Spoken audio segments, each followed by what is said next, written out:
Você vai ver agora um corte de mais uma das aulas e das lives que nós temos aqui no canal do Instituto Brasileiro de Engenharia Estrutural. A gente sempre traz profissionais que têm conexões reais com o mercado, que têm atuação permanente e que vivem no seu dia a dia o estado da prática. Então acompanha comigo até o final. O equipamento, né? O ensaio de ultrassom ele é um ensaio que é para a gente ver a homogeneidade.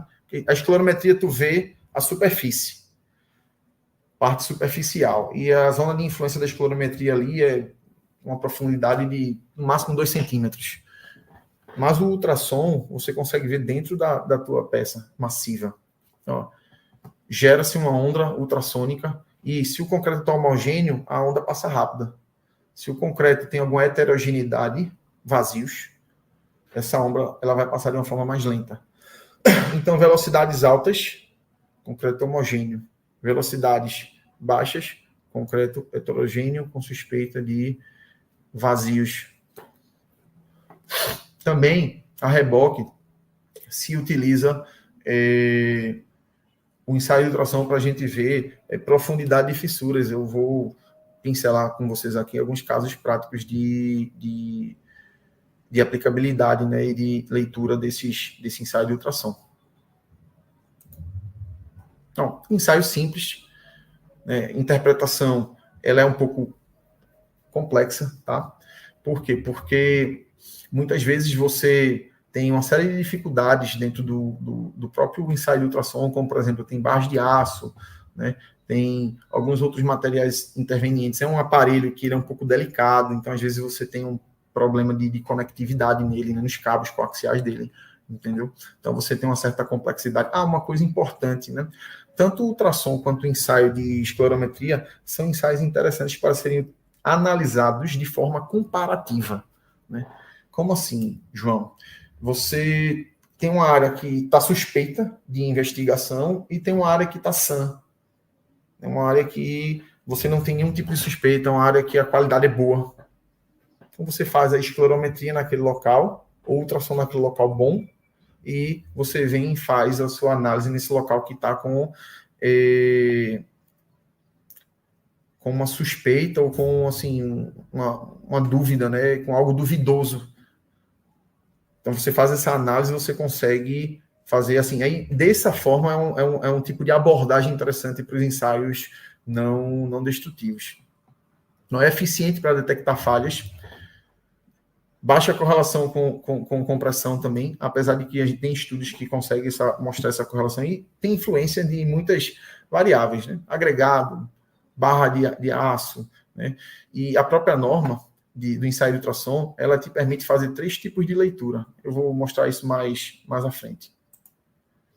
Aqui o equipamento, né, que se utiliza é um gerador barra receptor da onda, né, um emissor, um receptor, e assim como um ensaio de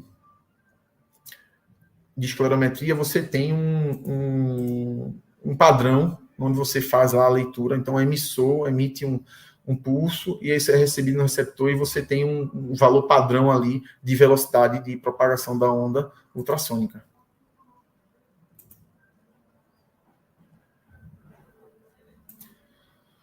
Então, só mostrando um exemplo aqui, né, aqui num prisma de concreto, né, uma leitura que a norma permite, né, a leitura direta, a leitura indireta. Existem situações que você não consegue acessar as duas faces da estrutura. A leitura direta sempre é a leitura mais recomendada, né? Um limitante que a gente tem nesse ensaio é o fato de que você, quando faz essa leitura nesse ponto aqui, você vai detectar falha nesse ponto. Então, se a falha estiver nesse ponto aqui, talvez você não detecte ela. Então, normalmente, o que é que você faz num ensaio de ultrassom? Você faz uma malha, né? Uma malha feita, está sendo mostrada aqui nessa imagem, né? Uma malha onde você faz o posicionamento tanto do emissor quanto do receptor, em uma malha de 10 por 10 centímetros, uma malha de 5 por 5, e você vai varrendo aquela área que você tem uma suspeita de problema de bicheira, um problema de vazio, né, um problema onde ocorreu alguma segregação do concreto e ele ficou um vazio. Como que você interpreta as leituras, né? Como eu tinha comentado, né, velocidade da propagação da onda ultrassônica. Então, velocidades superiores, né, a 3,5, o concreto está bom, você não tem vazios ali dentro. inferiores, né, a 3, aí você já tem situação de um concreto que pode ser ruim ou geralmente ruim. Agora, interpretação à parte, como é que normalmente eu gosto de usar, né, como é que normalmente aqui na empresa a gente utiliza esses ensaios não destrutivos? Eu vou citar aqui um caso para vocês, que é um caso bem interessante, um caso que a gente até trabalhou um tempo desses. A imagem que eu estou mostrando em tela é a planta de um teto, de um pavimento teto. É um teto, é uma planta estrutural do teto de uma determinada edificação que sofreu um evento de incêndio, né? E essa edificação, isso aqui é um pavimento de área comum, como um todo. Deixa eu ver se eu consigo. Então, isso aqui é a área comum como um todo do pavimento. E essa área, especificamente, essa área que está aqui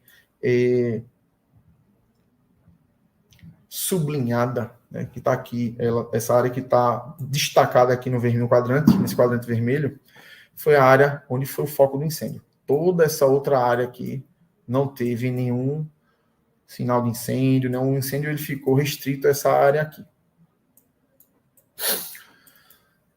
Um dos conjuntos de ensaio que a gente utilizou para poder balizar aqui o reparo, o reforço, ou até provável demolição, né, dessa área, foi o ensaio de ultrassom. Então, a gente fez aqui está a tabela de legenda de cores que a gente utilizou, né, excelente, bom, regular, ruim, péssimo, baseado nessa condição de velocidade aqui, que aqui estou apresentando para vocês. E aí nós fizemos uma análise comparativa. Nós fizemos aqui um ensaio de ultrassom nas nervuras e vigas, né, de toda essa área aqui da laje. Assim como também a gente fez nos pilares, mas os pilares a gente apresentou em outro tipo de gráfico de calor, de cores, né? E fizemos áreas adjacentes comparativas, que na prática, né, não tinham sofrido nenhum tipo de influência do calor que aqui se instalou.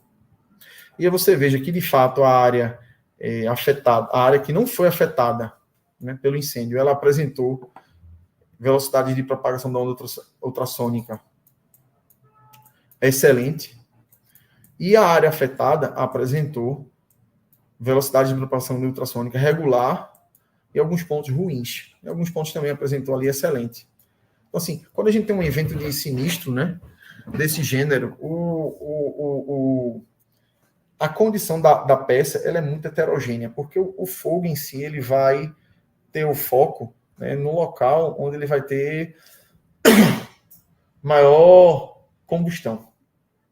E dentro de uma obra a gente tem estoque de diversos tipos de materiais. E aí, gostou? Quer ir ainda mais profundo nesse assunto, entender mais estruturas de concreto armado e protendido, aprender a projetar casas e prédios? Eu tenho uma boa notícia para ti. Nós estamos com inscrições abertas para pré-matrícula na pós-graduação, nosso curso de especialização em estruturas de concreto armado protendido. Eu vou deixar um link logo abaixo aqui na descrição do vídeo. Vai lá, faz tua pré-matrícula, que alguém aqui, algum coordenador pedagógico do nosso time vai entrar em contato com você. A gente se vê!